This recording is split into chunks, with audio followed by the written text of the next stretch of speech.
Okay, you've got the call and it's great news. You've got an interview. But this is where the real work starts. It's all about preparation. You might think that a quick scan through Google is going to get you there, but it won't. This is what we need you to do. Truly, you can't prepare enough. Start with full company searches online. Think about the organisation in terms of the size of the company, the number of people, the turnover, the different departments, the department you might be working in. Have a think about people who you know who could have worked in those organisations or those departments, and who you might be able to speak to about the culture and the environment. Important things that are going to help you make a decision about whether the role's right for you, but also about whether you're right for the role. Completely immerse yourself in that organisation. Now we need to take a look at the key personnel in the business. In this day and age, there is no excuse for not knowing enough about the person that's going to interview you. An obvious place to start is LinkedIn. Have a look at the individual's background, look at their experience, understand what interests they have. Then start to look a little bit deeper. Who's the marketing director? Who's the managing director? Who are the other people that are likely to be in your team? All of this information is available online if you do enough digging. I'd also strongly recommend you try and identify any blogs or Twitter feeds that are going to be relevant and give you useful information that will help you when attending the interview.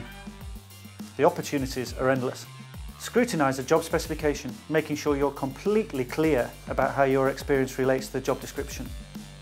Don't be afraid to make notes during this process and take them into the interview with you.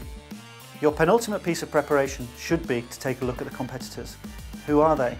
What are they doing differently that your prospective company isn't doing?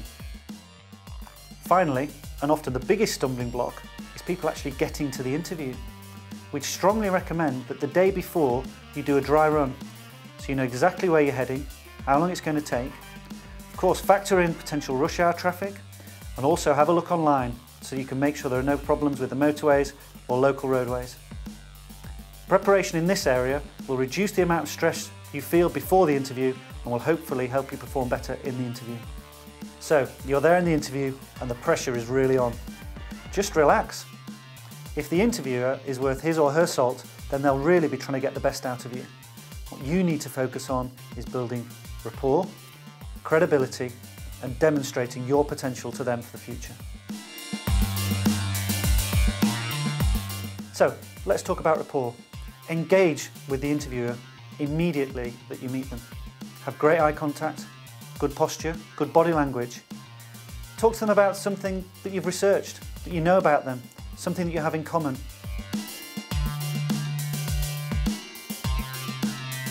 Credibility. You must talk through your experience with confidence. Of course, you can only do this if A, it is really your experience, and B, if you've done your preparation thoroughly. What we'd like to see here is you talking through things in a structured manner. Talk about the businesses you've worked in and give them an idea of the scope and size. Talk about the roles you've been doing within that organisation, giving an overview of the type of work you've been doing and the people you've been doing it with. Then try and summarise with some really great achievements that help the client understand what you will be able to do for their business.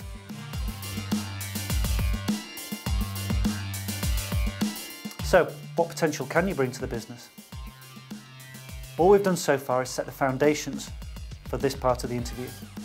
Most employers will want to know what you can do for them, what innovations you can bring to the business, how you can relieve a problem for them or open up a new marketing channel for them. Again, the opportunities are endless here, but this is the area that you really need to focus on. Well done. You've survived a barrage of questions. No doubt you've been in there for hours. It may have been a grueling period. However, if you prepared well, hopefully you've got through it unscathed. It's now your opportunity to ask some questions, and these also need to be prepared. The killer questions will be relating to the future of the business. Where is the business heading? What are the potential opportunities for you?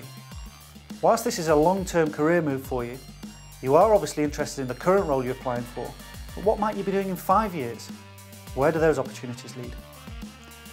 Really great interviewers allow the meeting to be a two-way communication.